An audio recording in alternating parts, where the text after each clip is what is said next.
is the world champion of chess. Let's go give a chance.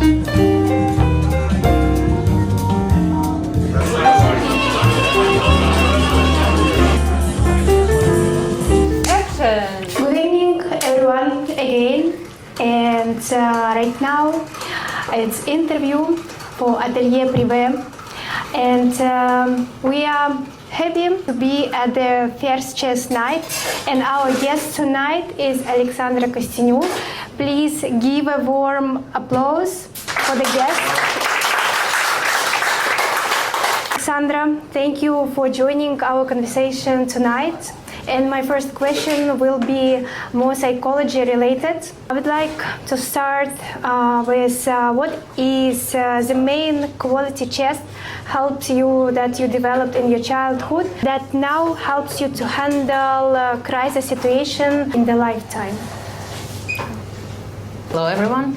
Well, I suppose there are several qualities that one can develop when playing chess. One useful quality, I think, is how to handle your emotions.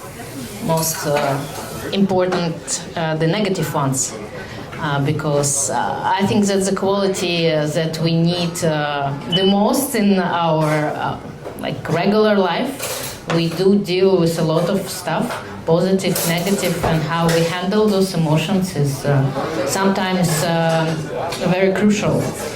Part of our success or failure. So I think that's one like really psychological quality. Basically, you can develop it when practicing any sport, not necessarily chess only. Like I think any sport can help with that. If we talk particularly about chess, probably like an ability to calculate a few moves ahead.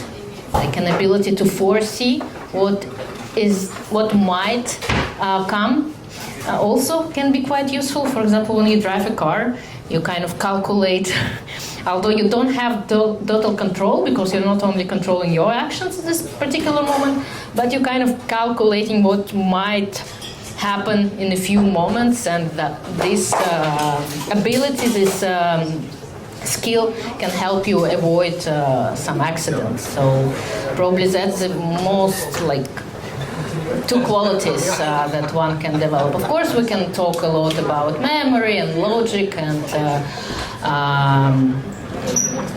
certain creativity in a way, and but I think mostly it's handling your emotions and calculating a few moves ahead.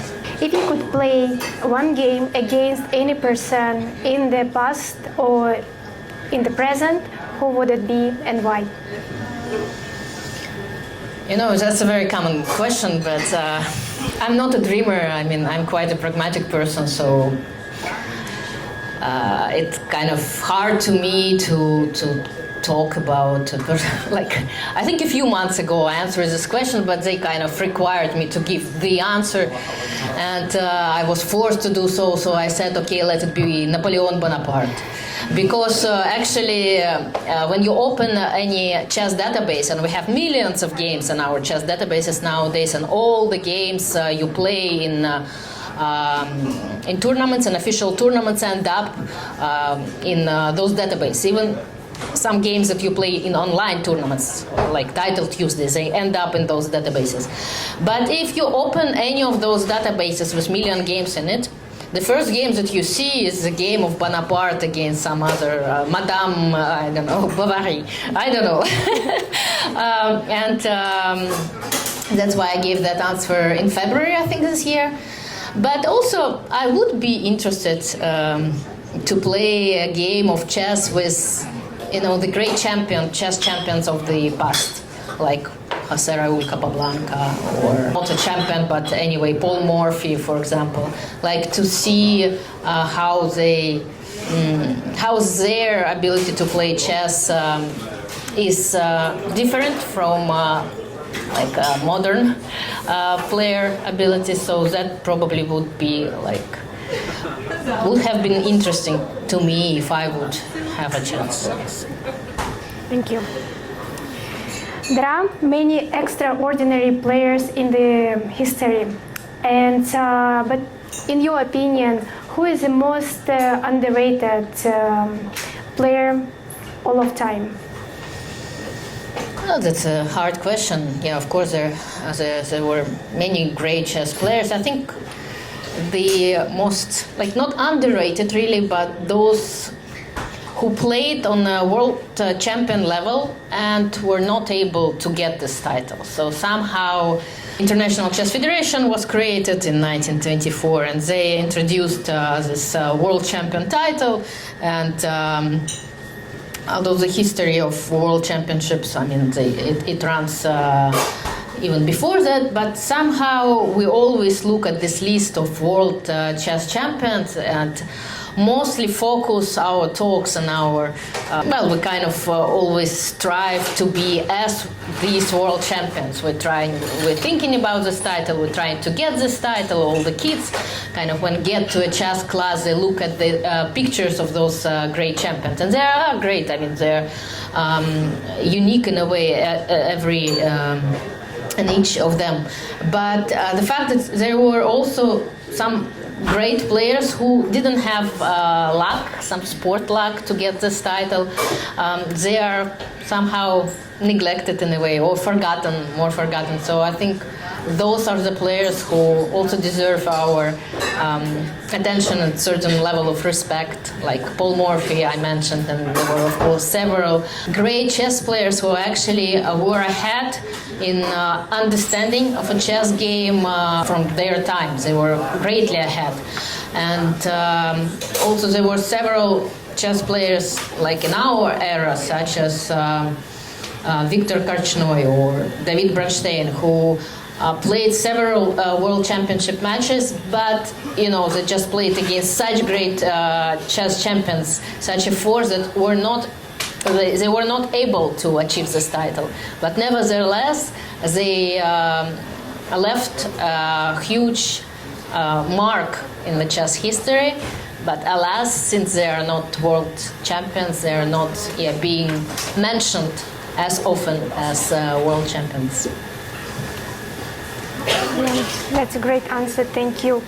You became the first winner of the Women's World Cup, and out of your many titles and achievements, classical, rapid, blitz, Fischer random, which one was the most emotionally difficult to earn? Well, every victory is special and unique in its own way, and this World Cup, of course, it was a very special tournament to me, but it was in 2021 when I won, like it was called the inaugural first FIDE Women's World Cup, but actually it was the exact same tournament as I won in 2008, just the name changed.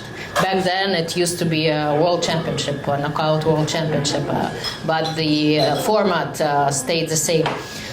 And yes, I won many titles throughout my career, and you know, it's very hard for me to look back because I know, of course, when I was like in the middle of this tournaments, it was very hard, but it's gone. It's like it's history, it's past for me, and I'm trying to look forward, and sometimes it's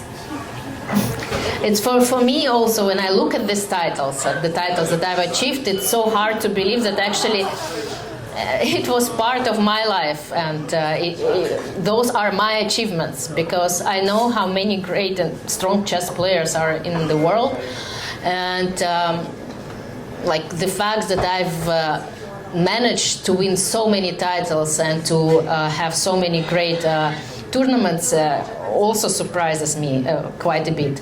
And but I'm still in the chess world. I'm still trying to achieve and to get maybe a few more titles. So while I'm a professional chess player, I think my main goal is to look forward, not backwards. When in a few years, like my professional career will be over, to me at least, then probably I can contemplate of what had happened throughout it before. Thank you. And the last but not the least question, You mentioned that you are eligible to represent Switzerland, including men's national team. What is the difference, in your opinion, the atmosphere inside of the men and women's team? Well, I'm not only eligible, I'm representing Switzerland since March 2023.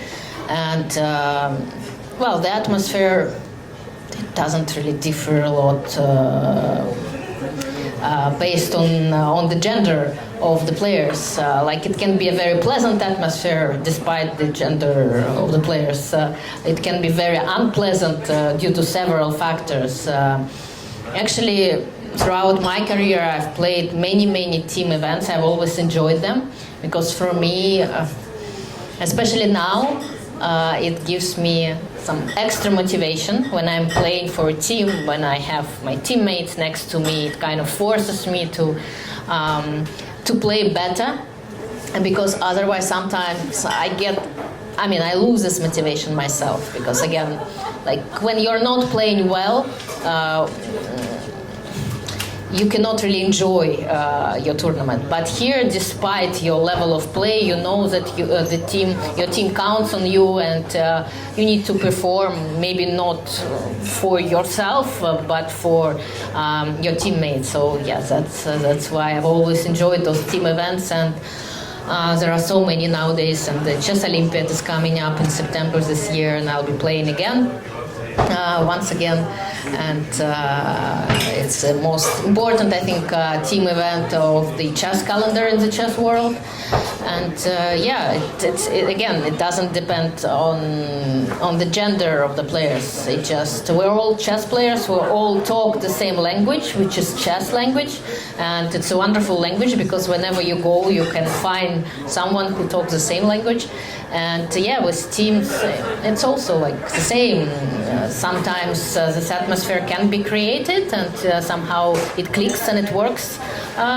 Sometimes it doesn't, but that's life, and that's what makes it interesting. That team events, of course, have a very special. It's very hard to build up a team with a great atmosphere, but that's what makes it more entertaining for everyone to watch. Thank you so much for this amazing conversation. It was full of insight, and of course we wish you good luck for all your next tournaments. And again, thank you so much everyone for watching this interview.